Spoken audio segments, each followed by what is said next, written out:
pretty hard to have a pro touring event without some bitchin' pro touring Camaros. And we found Matt Gobert's car, which is just recently finished, right? Matt, tell me about this badass 69. Love 69s like everybody does.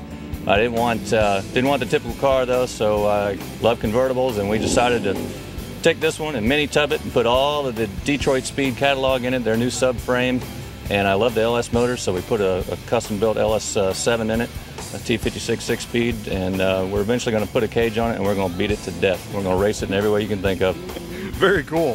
I think what caught me originally is the stance and the wheel and tire combo on this car. I mean, it sits right on. Yeah, I tell you, that was really, really important, obviously. And those wheels are the lateral from Budnick, and very few people have them. When I saw them, it just grabbed me. I said, that's the wheel, got to have it. And fortunately, Jason here, G-Force Design Concepts, set the car up and put the mini tub and the 335s and 275s in front on an 18, and it just, you can see, it's just spot on. I love it.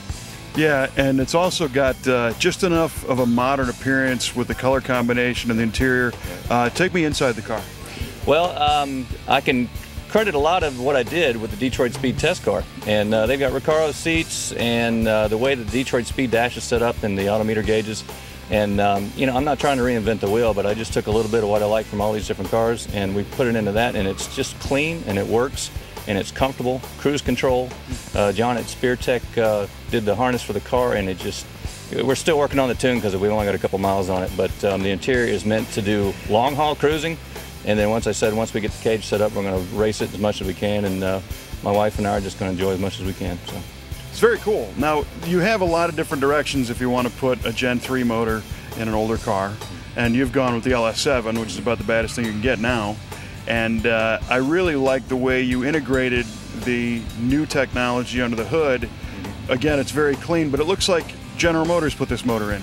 Well, there was, we intended to do that, and I kind of like the industrial look, and we could have made it really bling and done all the fancy stuff, but I wanted it to look like somehow that motor belonged there in 1969, and that's what we pulled off. It's really great. The LS conversions, I am so sold on them. The motors are fantastic, and this thing is making well over 600 horsepower.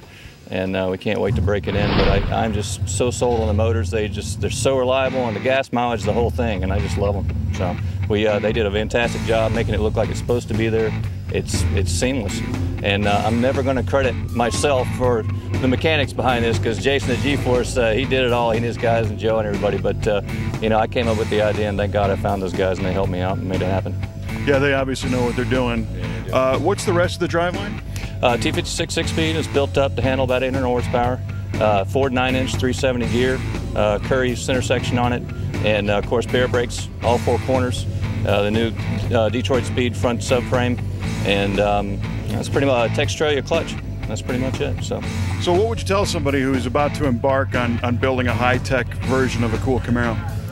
Do a lot of research. Get on the forums, Lateral G, Pro Touring, Muscle Rides, and just start doing a lot of research. Spend night after night after night like I did. Learn, find somebody like Jason that's done the conversions. You can do it yourself, you can have them do it, but if they're not difficult, they're just different. So just do your research, and the end result, you'll never regret it. So.